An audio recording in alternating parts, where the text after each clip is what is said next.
ஆண்டவராகிய கர்த்தர் நம்முடைய பலனாய் இருக்கிறார். நம்முடைய கால்களை மான் கால்களை போலாக்கி உயரமான ஸ்தலங்களில் நம்மை கொண்டு போய் நிறுத்துகிறார். அவருடைய நாமம் யெகோவா.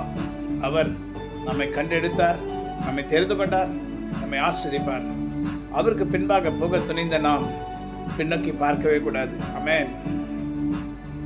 இயேசுவின் பின்னே போக துணிந்தேன், இயேசுவின் பின்னே போக துணிந்தேன், இயேசுவின் பின்னே போக துணிந்தேன்.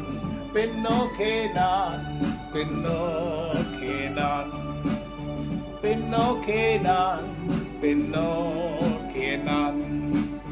சிலுவையின் முன்னே உலகமென் பின்னே, சிலுவையின் முன்னே உலகமென் பின்னே, சிலுவையின் முன்னே உலகமென் பின்னே. No turning back, no turning back. Hallelujah. ஆண்டவரே, நாம் நமக்கு முன்பாக வைத்திருக்கிறோம். அவருடைய சிலுவை நமக்கு முன்பாக இருக்கிறது. மற்ற எல்லா காரியங்களும் நமக்கு பின்பாக இருக்கும்படி நாம் எல்லாத்தையும் விட்டுட்டோம். சிலுவையை நோக்கி பார்த்து நாம் நடப்போம்.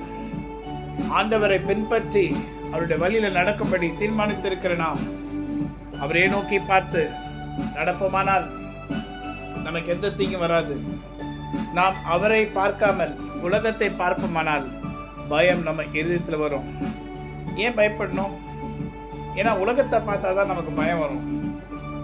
உலகத்தை பார்க்கறத நிறுத்திட்டு கர்த்தரை பார்ப்போமா, அப்போ பயம் இருக்காது. உலகத்தை பார்க்க பார்க்க உலகத்தில் நடக்கிற காரியங்கள் எல்லாம் பார்க்கும்போது நமக்குள்ள பயம் வரும். அதனால உலகத்தை பார்க்காம சிலுவையை பார்ப்போம். ஆண்டவராக இயேசு கிறிஸ்துவை நோக்கி பார்ப்போம். அவரை பார்க்கிற வரைக்கும் நமக்கு எந்த தீங்கும் வரவே வராது. ஹல்லேலூயா. ஸோ என் அருமை தேவ பிள்ளைகளே, நாம் இனி கர்த்தரை நோக்கி பார்க்கும்படி அவருக்கு பின்பாக செல்வோம். சிலுவை எனக்கு முன்பாக, உலகமென் பின்னே என்று சொல்லி நாம் அவரை பின்பற்றி நடப்போமானால் நமக்கு எல்லாமே இன்பமயம்.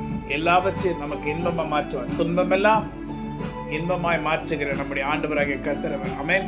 God bless you. Have a wonderful day.